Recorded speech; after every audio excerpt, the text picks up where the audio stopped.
Bonjour à tous, c'est HD, j'espère que vous allez bien. Je vous retrouve aujourd'hui pour une nouvelle vidéo qui fait suite à une vidéo que j'ai effectuée sur ma chaîne YouTube. C'est peut-être l'avant-dernière ou la dernière vidéo.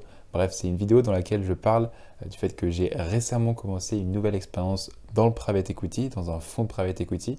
Et j'ai reçu pas mal de questions à ce sujet, que ce soit dans les commentaires, il me semble, dans la vidéo ou directement sur LinkedIn. Certaines personnes m'ont trouvé, m'ont posé des questions, ou même par email. Et donc je me suis dit que ce serait intéressant que je commence à parler un petit peu de cette expérience-là.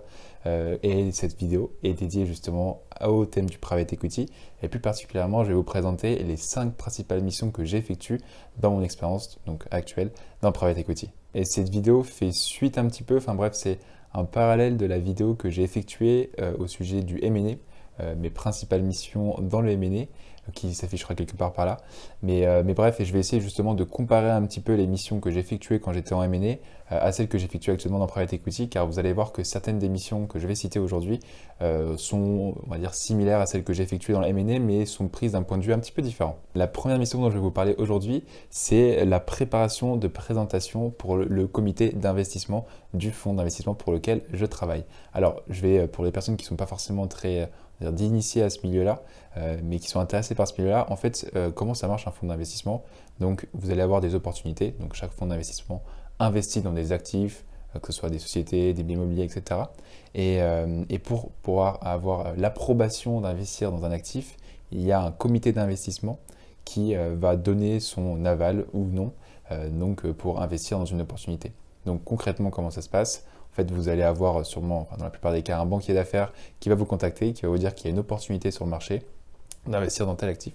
Vous allez travailler un petit peu ce sujet, vous allez faire des études sectorielles, etc. Mais ça, je vais en revenir dans les prochaines missions dont je vais parler dans cette vidéo. Et vous allez présenter donc en fait une présentation PowerPoint dans lequel vous allez parler de cette opportunité-là, parler du marché, etc. Alors, c'est pas du tout comme un infomémo, mais vous allez prendre des slides en fait de l'infomémo qui vous aura été donné par le banquier d'affaires et vous allez présenter cette présentation au comité d'investissement du fonds d'investissement. Et donc, comme je l'ai dit, celui-ci va donner son aval ou non pour investir dans une opportunité. Et donc, la principale, enfin, non, c'est pas une principale mission, mais ça fait partie des plus grandes missions, entre guillemets, bien sûr, que j'effectue au cours de cette expérience-là. C'est donc la préparation de documents marketing et concrètement, c'est des slides PowerPoint pour le comité d'investissement. Et donc, comme vous l'avez compris, c'est une partie de mon travail dans laquelle je nécessite beaucoup mes skills, mes compétences en PowerPoint que j'ai pu développer en M&A et qui sont vachement appréciées. Et ça me permet aussi forcément de développer encore plus cette compétence-là. Et comme quoi, en fait, le fait d'effectuer un stage en M&A vous aide énormément, rien qu'à ce sujet-là, pour vos futures expériences, que ce soit par exemple en private equity.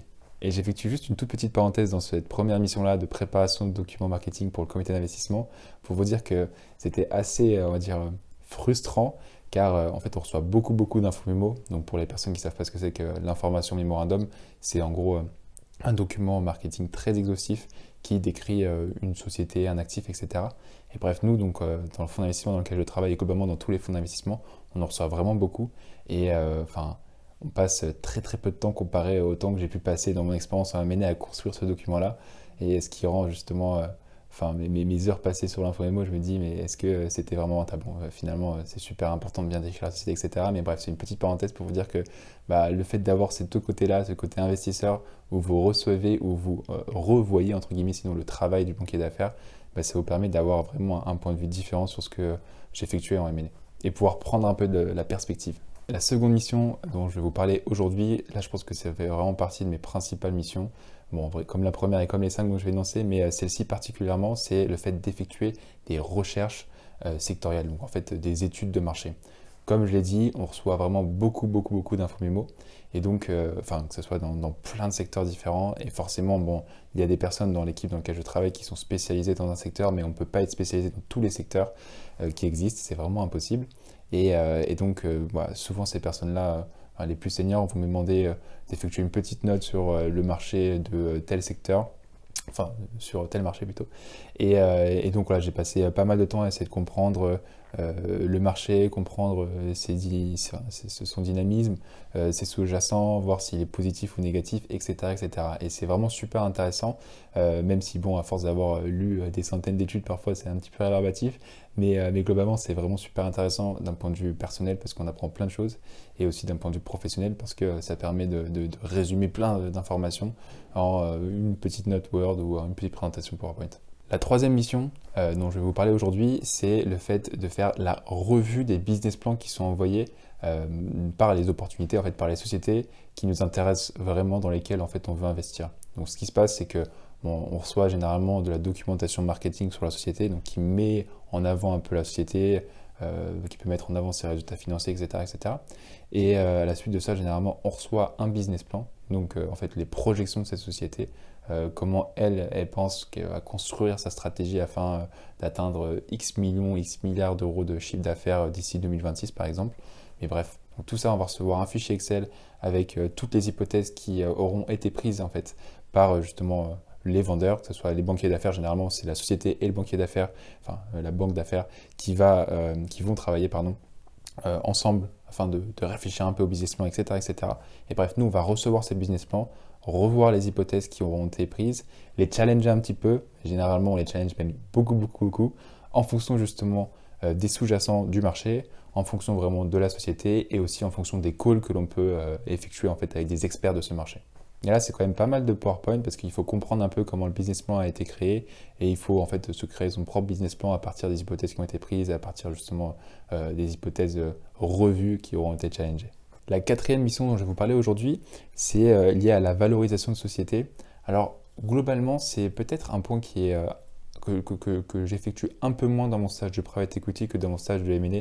C'est vrai qu'en M&A, on était vraiment, car en fait, on fait énormément de pitch, donc on est amené à valoriser beaucoup, beaucoup de sociétés. Là, on est amené à valoriser les sociétés, mais donc forcément d'un point de vue un peu différent et un peu moins fréquent. Ça sera vraiment temporaire. Et en fait, on est amené à valoriser une société généralement dans dans trois cas différents. Le premier cas, c'est quand on veut faire un petit peu de reporting en interne. Bon, dans le fonds dans lequel je travaille, c'est un fonds qui est coté et même de toute manière dans des fonds même qui ne sont pas forcément cotés en bourse. Et généralement, on fait un petit peu un reporting en interne pour toutes les personnes qui ont investi dans notre fonds, donc on appelle les LPs, etc.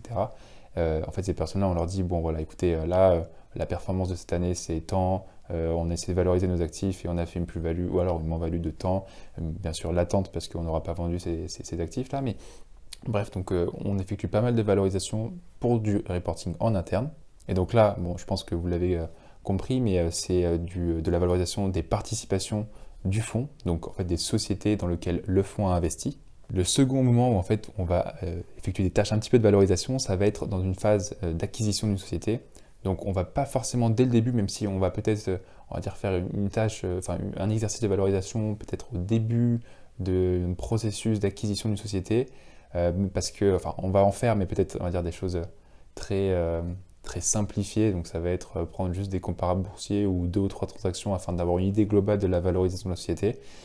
Voir si ça fait partie des tickets ou si c'est trop haut ou trop bas. Ticket d'investissement, c'est la capacité d'investissement du fonds.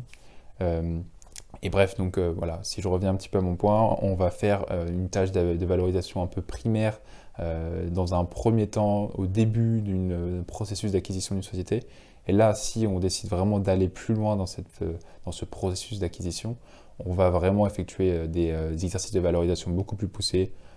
Par exemple des discounted cash flows, donc la méthode des DCF, bref, d'autres méthodes pour d'autres types d'actifs, etc., etc. Et la troisième occasion pendant laquelle on effectue des tâches de valorisation, c'est tout simplement quand en fait on va vendre nos participations du fonds. Donc, comme je l'ai dit, participations sont les sociétés dans lesquelles le fonds a investi.